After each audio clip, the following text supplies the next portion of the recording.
When you're at a conference like this and you look around, there's all these amazing people, and tomorrow there's going to be all these amazing people who've done businesses and they're entrepreneurs or they just work at big companies, and I can get on stage and talk. But the important thing is to listen. I get to learn from all of these people that come from all over Portugal to come here and teach maybe me a little tiny bit. And then I speak and tell my story about where I'm from, what I've done, and then hopefully I can learn a few things from some of these amazing entrepreneurs here in Portugal.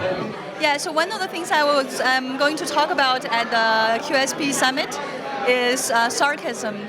So I see sarcasm as a way of, as a form of contradiction between what we say and what we are actually trying to convey, right? So essentially, this kind of contradiction allow you to, or at least trigger this kind of abstract thinking that helps people to think more creatively.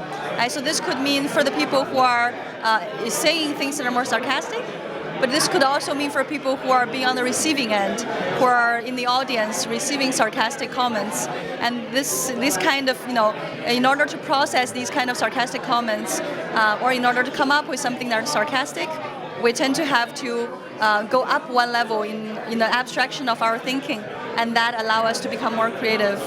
One of the things I love about my job is that there are the biological constants that have been the same for centuries, and there are things that make us behave differently. So if you think of it, what made a good store 10 years ago and what makes a good store today are different. Today, in 2017, merchants and marketers are worried because shopping will change more in the next 5 years than it has in the previous 50.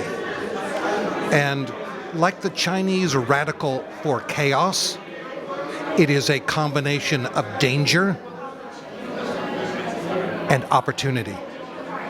And this is a conference about opportunity.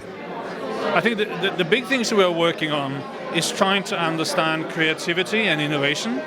And what we are seeing is that the way that we can test people and help them be more creative or make creative teams is one of the things that we're working on very much.